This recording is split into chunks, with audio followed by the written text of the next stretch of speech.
Hi, everybody. This is Jay Moore. I am the founder of the group, theordinarychristian.com. And if you haven't already signed up for our newsletter, the Ordinary Christian newsletter, I want to encourage you to do it. So right now, we provide 2 or 3 times a week, email out to people information, content, material, training, inspiration, things that can empower you to live a more powerful missional life that shines the light of Christ brightly into your part of this dark world. And so you can do that just by signing up, fill in the link. We promise we'll never give away your email address. But I wanted to share with you and invite you to join in a movement. It's a prayer movement, becoming part of a prayer movement to God for North America and the rest of the world. This movement originates out of a command from Christ, out of something that Christ told his disciples to do. In Luke chapter 10, verse 2, as Jesus is getting the 72 others teamed up in teams of 2 to go out to every town and village he's about ready to go to, and he's giving them instructions on what they're to do when they go out. They are engaging in missional living. They're going out to these towns and villages to prepare those communities for when Christ comes into their community and they're ready to receive him.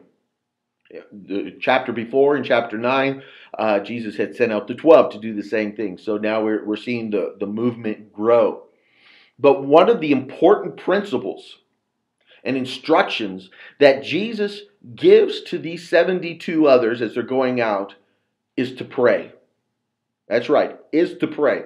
Jesus makes this observation. He says, look, the fields are white unto harvest. In other words, we got a spiritual harvest field already filled with people ready to give their lives over to God, ready to give their lives over to Jesus Christ. They are prepared.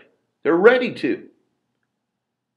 But there's a problem, he says. The problem is we don't have enough workers.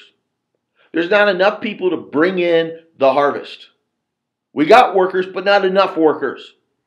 Then Jesus gives the solution. He says, therefore, since we got a fields white unto harvest, since we don't have enough workers to bring in the harvest, here's what you do. Pray to the Lord of the harvest to send more laborers into the field.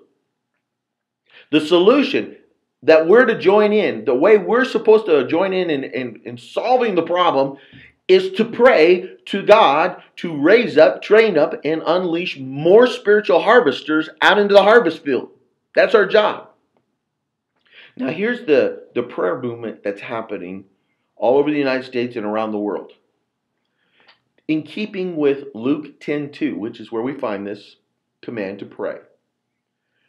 At 10:02 in the morning, a.m., 10:02 a.m., people all over the world have their alarms go off on their phones or on their watches to remind them to stop and pray to God to send more workers and laborers into the field.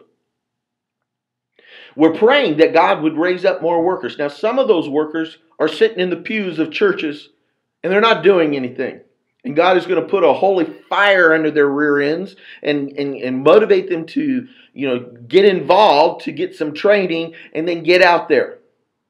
But listen to me, a whole bunch of those potential new workers are going to come out of the harvest. They're not even Christians yet. They're not even believers yet. But when they give their lives over to Christ, they're going to be so filled with gratitude, so filled with thankfulness, that they're ready to share with others what they've already learned. So we're praying, God, either from the churches of people who aren't doing anything or doing little, who need to be, put a holy fire under them and let's get them trained to get them out there. Or Lord, out of the new converts, the new people coming to faith in Jesus Christ, let's bring in the new workers. So here's what I want you to do. Here's how you can join in on this movement. Get your phone or your watch. Go over to your phone and open it up and go over to the part where you have your clock. Okay? And notice here, right here, Mine is 10:02 a.m., and it will go off at that time every single morning. I have it set to go off 7 days a week, every week. And when it goes off, guess what I do? I stop and I pray. Now, the churches in Chadden Hills Baptist Church in Tucson, Arizona, they have their worship service going on at 10 o'clock on Sunday mornings. So guess what they do and how they part of the way they start off their worship services? Because as they're at worship, all of a sudden people's alarms are going off all over the congregation. And they stop and pray as a congregation. In Idaho, a southern community in Idaho, Pastor Billy has his church also doing this. And theirs goes off at 10:02, but they have Sunday school going off. And so as he's walking down the halls, he's hearing these alarms going off in all of these different rooms. And then they're stopping and they're praying to the Lord of the harvest to send more laborers in the field. Throughout the week, individuals, whether they're at jobs or whether they're at home or whether they're at grocery shopping, their alarms are going off and they're stopping and they're praying for God to send more workers. Will you join? Simple little thing you can do. Set your alarm. Powerful way to be involved in missional living. Set your alarm for 10:02 a.m.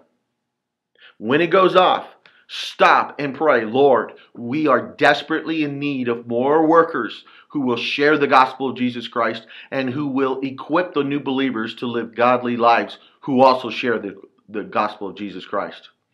Do it right now. This is your opportunity. I'm Jay Moore. I'm the founder of theordinarychristian.com, and I just brought you this little tidbit on how you can be powerfully involved in the mission of Christ. Take care. God bless.